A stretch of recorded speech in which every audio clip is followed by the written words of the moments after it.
नमस्कार दोस्तों, स्वागत है आपका स्टॉक गाइडेंस में। सो फ्रेंड्स, आज मैं तेजस नेटवर्क पे डिस्कस करने वाला हूँ। इस वीडियो में मैं कंपनी के की अचीवमेंट्स, कंपनी किस सेगमेंट में काम करती है, कंपनी की growth strategy, public portfolio list, success stories, finance और भी काफ़ी कुछ डिटेल में देखेंगे। पर इससे पहले यूट्यूब पे जो भी वीडियो अपलोड होता है, क्या वो अच्छे हैं या बुरे, यूट्यूब उस वीडियो पे मिलने वाले लाइक्स और कमेंट्स के आधार पे डिसाइड करता है। और अगर आपको इस वीडियो से कुछ वैल्यू या नॉलेज मिल रही है तो इसके बदले आप मुझे अप्रिसिएट या मोटिवेट करना चाहते हैं तो वीडियो को लाइक कर सकते हैं। इस वीडियो के आधार पे आप कुछ भी बाय या सेल नहीं करेंगे, ये वीडियो सिर्फ एजुकेशन पर्पज़ के लिए है। तो चलिए अब वीडियो शुरू करते हैं। कंपनी की अचीवमेंट की बात करें तो कंपनी के 15 ग्लोबल ऑफिस हैं।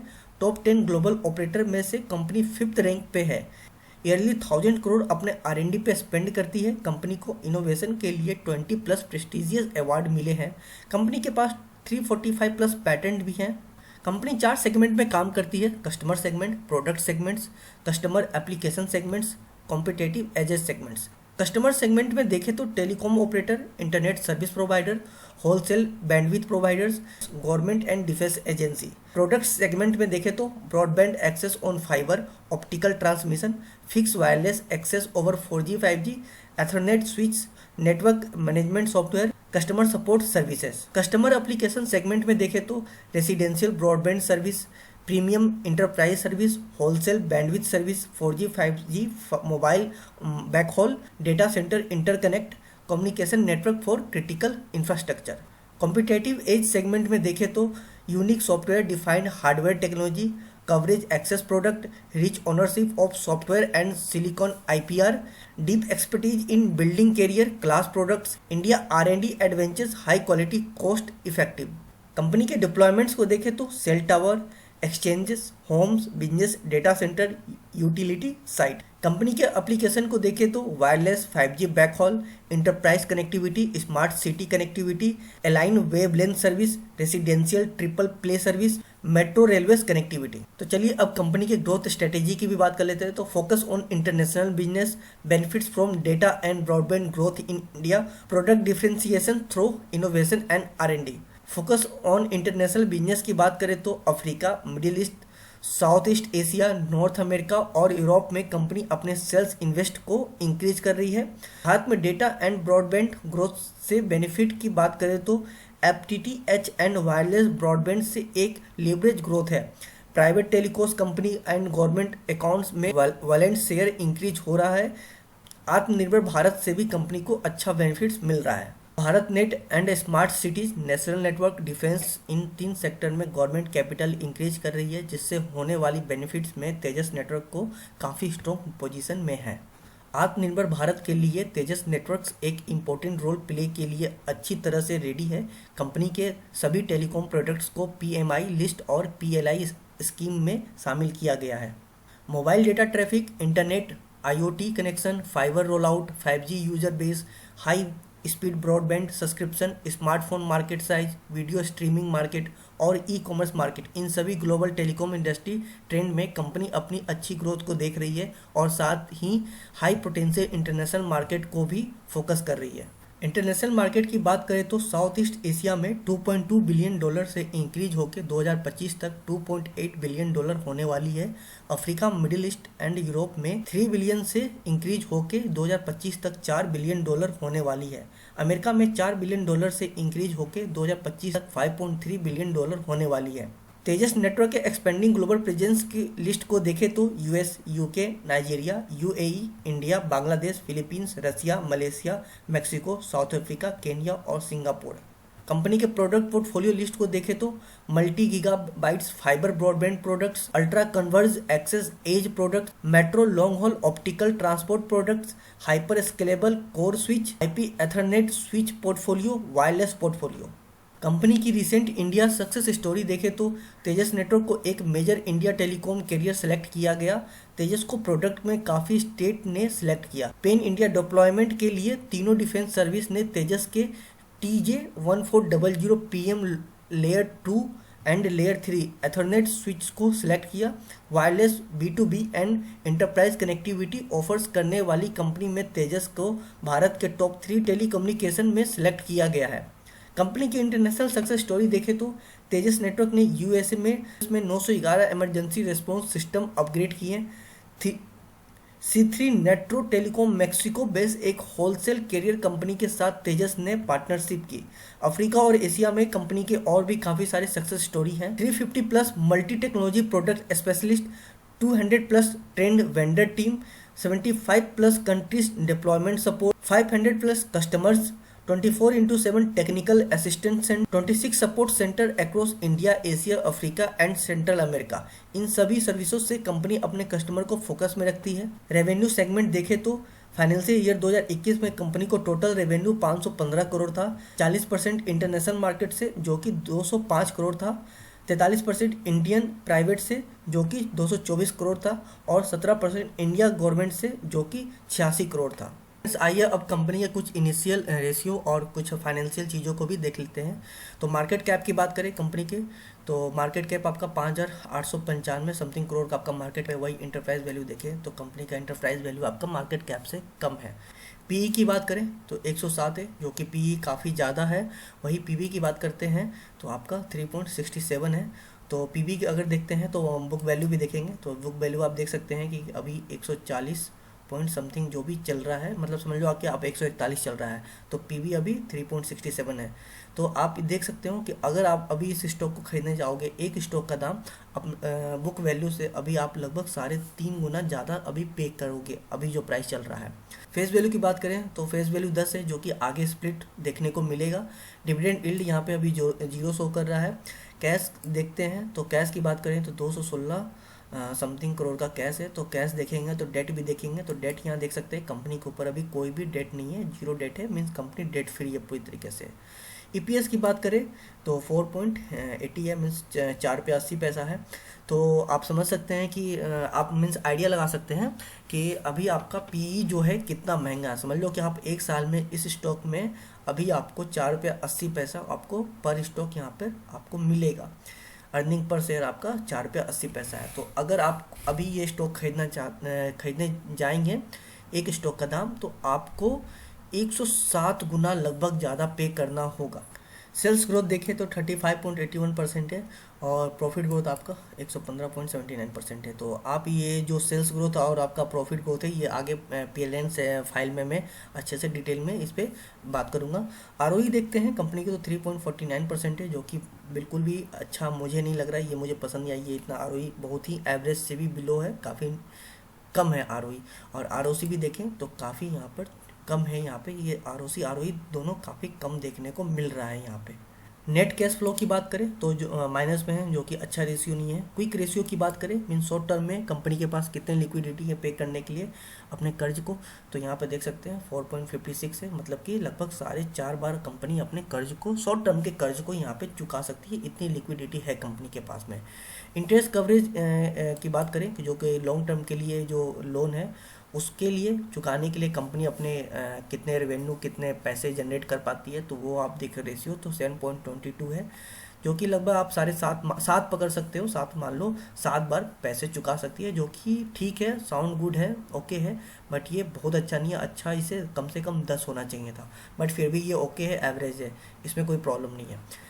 एसेट टर्नओवर की बात करें जो कि मुझे सही नहीं लग रहा है, काफ़ी कम है एसेट टर्नओवर, और कैश साइकिल भी मुझे सही नहीं लग रहा है। 336 दिन लगभग समझ लो आपकी लगभग 1 साल लग जाती है कंपनी को पैसे को दोबारा से आने में, अपने जो भी सेल करती है रेवेन्यू जनरेट करती है वापस पैसे आने में लगभग कंपनी को 1 साल लग जाते हैं, जो कि मुझे सही नहीं लग रहा है। ये और कम होना चाहिए, काफ़ी ज़्यादा है। आरओसी 5 ईयर का एवरेज देखें तो 5.36 है जो कि बिल्कुल भी सही नहीं है, मुझे लग रहा है ये बहुत कम है। और आरओई भी आपका 5 साल का एवरेज देखें तो ये भी 5.10 है जो कि ये भी एवरेज से काफ़ी कम है। डेट टू इक्विटी की बात करें 0 है जो कि बहुत अच्छा है, मीन्स कि कंपनी के ऊपर कोई भी वैसा कोई टेंशन वाली बात नहीं कि कल को कंपनी ये करप्ट हो जाएगी, बैंक करप्ट हो जाएगी और ये बंद हो जाएगी, तो ऐसा कोई रेशियो यहाँ पे शो नहीं कर रहा है, 0 है जो कि वैसा कोई टेंशन यहाँ पे देखने को नहीं मिल रहा है। कैश फ्लो पर शेयर की बात करें तो 13.78 है, मतलब 13 रुपया समथिंग है। कि प्रमोटर होल्डिंग की बात करें तो 72.3% पब्लिक के पास होल्डिंग है और एफआई ने 20.32% खरीद रखा है और डीआई ने 7.38%।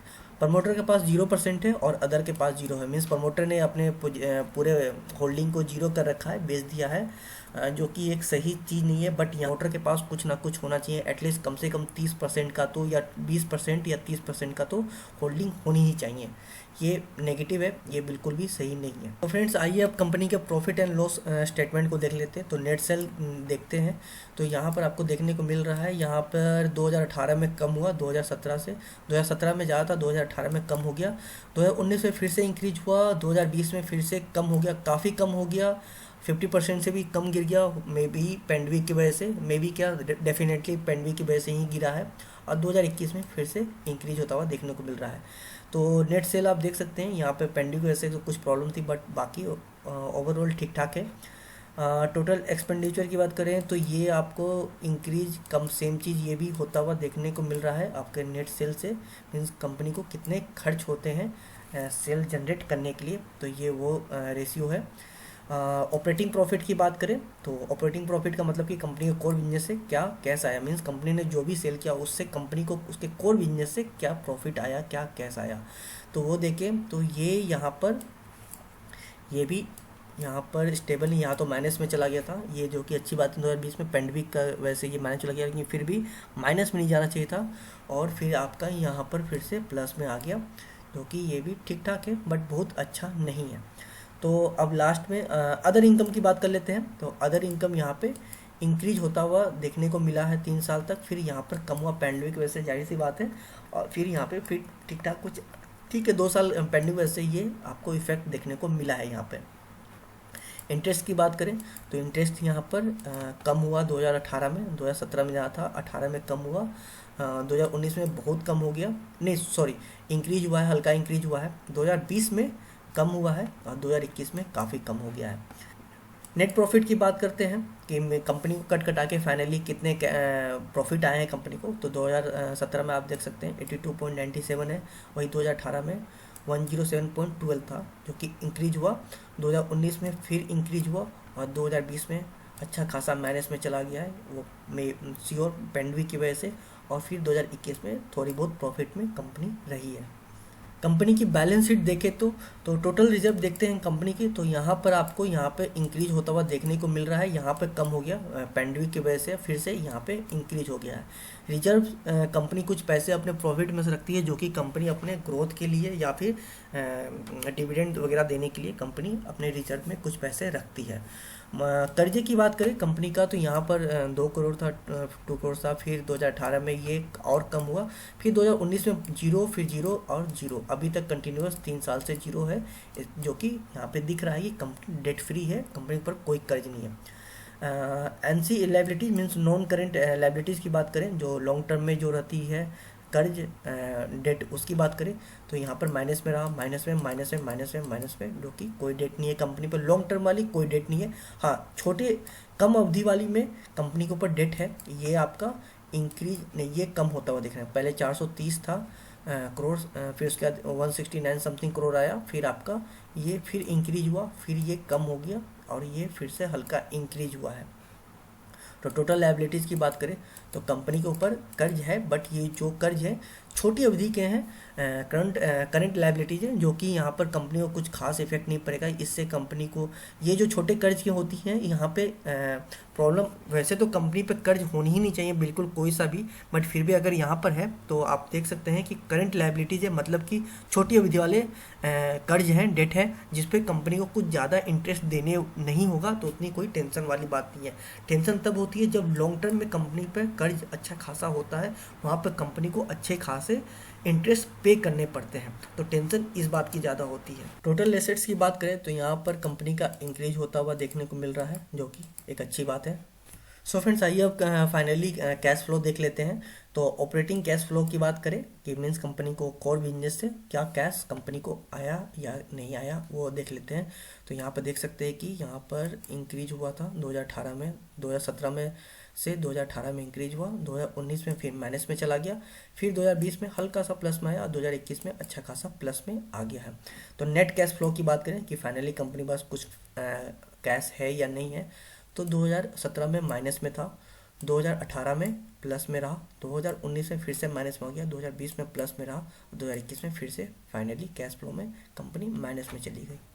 सो फ्रेंड्स, फाइनली मैं अपना पर्सनल ओपिनियन दे देता हूँ इस स्टॉक के बारे में।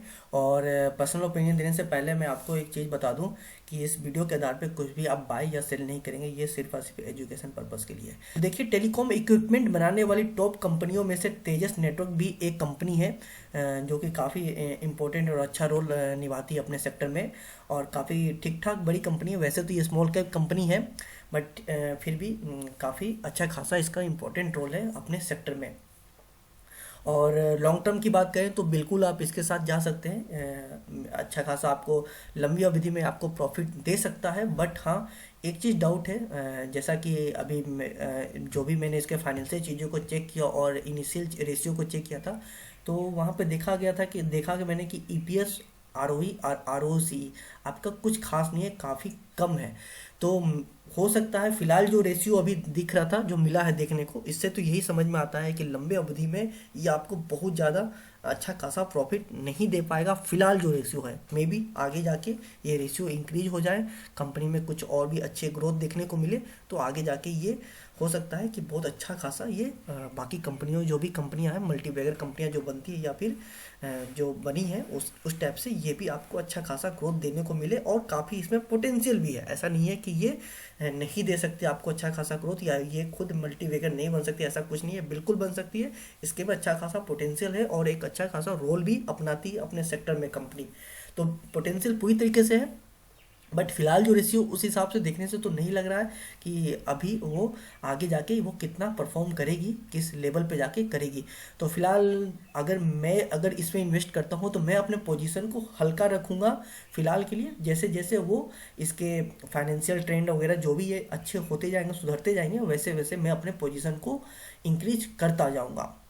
बट हाँ, फिर भी स्टॉक अच्छा है, लॉन्ग टर्म के लिए बिल्कुल आपके पोर्टफोलियो में होना चाहिए, आप रख सकते हैं। बट ध्यान रखिएगा, पोजीशन फिलहाल, मेरा सजेशन होगा आप लोगों के लिए कि पोजीशन फिलहाल आप हल्का रखें, उतना ही पोजीशन से बना के रखें जितना आप उसे टॉलरेट कर सको, झेल सको। तो फ्रेंड्स, उम्मीद है ये मेरी छोटी सी कोशिश आपके कुछ काम आएगी। वीडियो अच्छा लगे तो वीडियो को लाइक करें, और अगर चैनल पर नए हैं तो चैनल को सब्सक्राइब करते हैं।